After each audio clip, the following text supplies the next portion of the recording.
This Void Hunter build makes you a PvE god. With this build updated for Season of the Wish and the new perks and changes introduced this season, we'll be able to get our super insanely faster than normal while also generating a ton of orbs for our allies. And if you're using your super in the right situations and consistently have a ton of adds or mini bosses around, then you'll be able to generate multiple supers per minute if you really wanted to, but this depends on ad density. Now recently I covered an updated version of the Void Hunter build using the Gyrfalcons to achieve infinite devour and volatile rounds despite the nerfs that we got, and that build still performed really good. But with this build, we're still going to be getting most of those benefits, but instead we're going to be also pushing the build further to get more out of it using the Orpheus Rig, a bunch of mods and a few perks in the artifact too. So we're going to be getting infinite invisibility, volatile rounds, devour, health on every single kill in some situations, and we're going to be getting our abilities back slightly faster too. And with all these buffs active constantly, it will make endgame PvE a lot easier to do when using this build compared to using a lot of other builds. And even though we don't have many specific artifact perks this season that massively affect the Void subclass, it's still going to do a really good job. And if you wanted to take this build even further, you could become Radiant for a DPS buff too. And yes, Radiant on a Void subclass is now possible. It's crazy. It's actually more of a build you'd use in harder content like GMs though, where you have a lot of yellow bar adds around, because that's what's giving us those supers faster with Orpheus Rig. But you can use the build anywhere, it will do an amazing job, and it will make your hunter become a true Void god.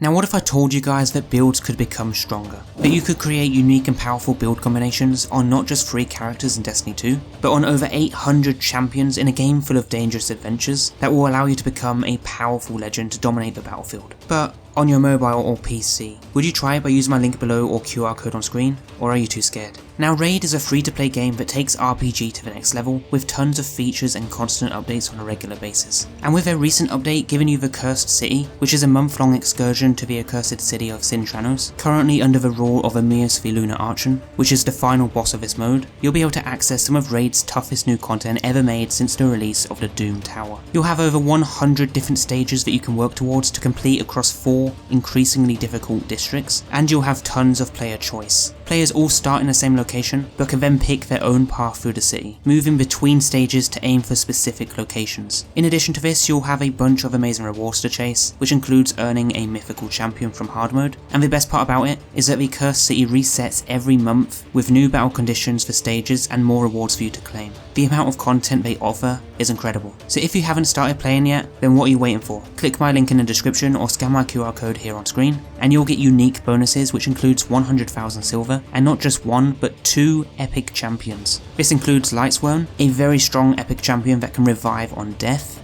and Juliana, a boss killer which you can get after reaching level 15. So what are you guys waiting for? Download the game today and come find me in my clan here, and let's raid.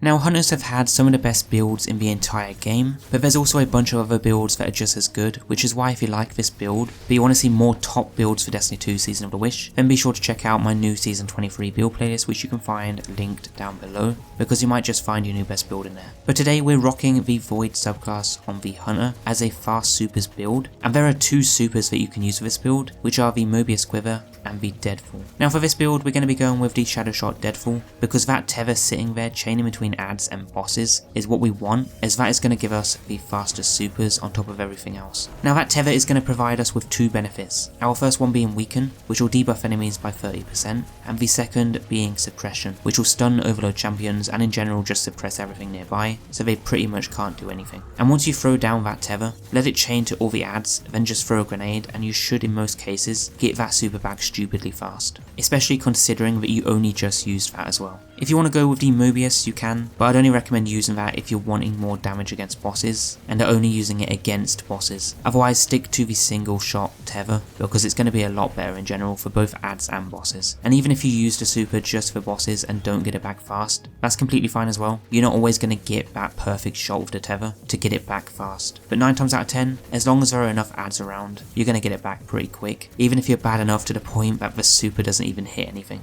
Now a quick example of how this build works is you'll first start by using your Tether super on a bunch of ads and then throwing a grenade at them right afterwards. This will get you around 50 to 75% of that super energy straight back, depending on the amount of ads tethered and whether or not they are yellow bars. If on the chance that you get around 80% super energy back, you'll then throw another grenade for more super energy, but also be able to spawn a bunch of orbs with one of the artifact perks that we have this season. And you'll get grenades back consistently because we'll always have devour most of the time as well, which is just going to generate the grenade energy on kills. Now for general gameplay, you'll start by throwing down a grenade to get volatile rounds, you'll then use your void weapons to kill ads, use your dodge to go invisible and spawn orbs and breaches on the next kill, and then just go around constantly killing ads with void weapons and your abilities. And in general you should have volatile rounds and devour quite a lot, to the point that it'll make you invisible on most kills as well. And when you do finally use that super, hopefully in the right situation, the way I've mentioned, you should get that super almost full within 5 to 10 seconds while using this build. If you're not using the build the way it should be used, instead of getting supers faster, what you'll get is about 30 to 40% super energy if you're lucky, instead of the 50 to 75% from the base super and grenade itself. But a lot of the build all depends on how many ads you have around and the difficulty of those ads, so you ideally want yellow bars and bosses to be hit and killed by that tether, so it does perform a lot better in activities like GMs. Now the tether alone doesn't produce much super energy, which is why we're using the Orpheus Rig exotic leg armor, because what this does is provide us with ability energy for each target tethered by deadfall and gives Moebius Quiver an additional shot. So using this, we'll be able to get up to half of that super energy straight back, and as I say, depending on the ads around, whether they're minors, majors and how many there are, you'll get that super back insanely fast, which is our primary goal with this build. But if you don't have Orpheus Rig, then your alternative is the Gyrfalcons, so that you can make that loop of being invis, getting volatile rounds and infinite devour more consistent. But using this, you won't be getting faster supers, and I did cover a build for that not too long ago, which you can find in the playlist down below. So for this build specifically, we're going to be using the Orpheus Rig for that extra super energy. Now with this build, there are two void aspects carrying this build, and those are going to be the Stylish Executioner and Vanishing Step. Now Stylish Executioner will make you invisible when you defeat a weakened, suppressed or volatile target, and Vanishing Step will make you invisible when dodging. So we have two sources of going invisible, and since Stylish Executioner requires us to defeat a debuff target, we'll be activating that by killing ads with our volatile rounds. And the way we'll get volatile rounds this season is from the Fragment Echo of Instability, since the seasonal artifact doesn't have it this season. So that's how we'll get that loop to start. So obviously since we're using volatile as our debuff, we will want to run void weapons, unless you're also wanting to benefit from Radiant this season, using the Flint Striker in the artifact. So if you are going to be using that, then you'd want to run a solar weapon as well. So one solar for the heavy or energy, and then one void for the other. Although I would just recommend sticking with void, as it is easier to use with the build. So the weapons I recommend would be things like a Funnel Web SMG, or the Commemoration Machine Gun in the heavy. Both options are really great for ad clear.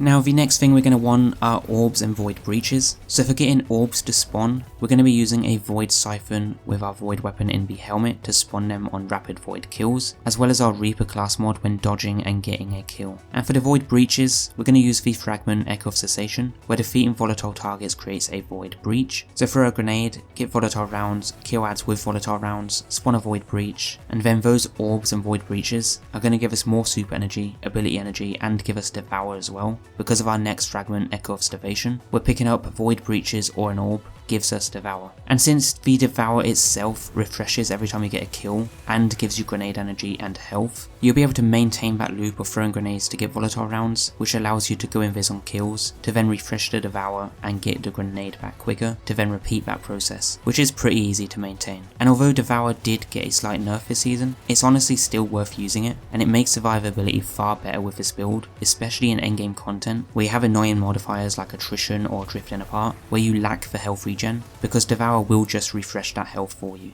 One of the other fragments I'm using is Echo of Reprisal, so that we get more super energy from final blows while surrounded. Just helps to get that super even faster, and we'll pair this with two Ashes to Assets helmet mods so that we can get more super energy on grenade kills. And to make this even better, we're going to be using a Vortex grenade so that we can pull ads in together so that they all die pretty quick. And doing this right after your Orpheus Rig has hit its 50% super energy cap. That single grenade thrown will generate quite a bit of super energy in most cases, to the point that just doing comboing this with a few grenades will give you that remaining 50% super energy, and this shouldn't be a problem because devour will give us that grenade back pretty quick anyway, as I mentioned earlier, and also the help from this season's artifact perks wished into being. That's going to generate orbs as well, so this build is just amazing to use this season. Now I am running a bunch of other mods and artifact perks that help this build too, so on top of our ashes to assets in the helmet, we just have 2 grenade kickstart mods to get the grenade back a little bit faster, and a bunch of cooldown mods mostly for the grenade and class ability, so make sure to slot on mods that are going to help get that grenade back faster so that we can use that grenade to get our supers faster. In the artifact, the only main mods we're using are Wished Into Being and Solo Operative, but this is the full setup for Season of the Wish if you want to copy it, and as I say, if you are using solo weapons, you will also benefit from being Radiant too, and you will be able to become Radiant from rapid solo kills or precision hits with this artifact setup. As for the stat focus, I'd recommend 100 discipline, 100 mobility and 100 resilience ideally. If you can achieve that, then this build will work really well for you in all types of PvE content. Whether you want to take this into easy content and just have fun feeling like a god, or you just want to get those super stupidly quick to show off to your blueberries, regardless of where you use this build, it is going to do an amazing job this season in Destiny 2 Season of the Wish as a fast supers Void Hunter build. For this build, I'm rating it a 10 out of 10, being one of the best builds to use in Destiny 2 this season. Guys, I've been Divide with another build. Be sure to check out my sponsor Raid that has a ton of new rewards to chase by using my link down below or on screen now. And until next time, have a good one and I'll see you then. Peace out guys.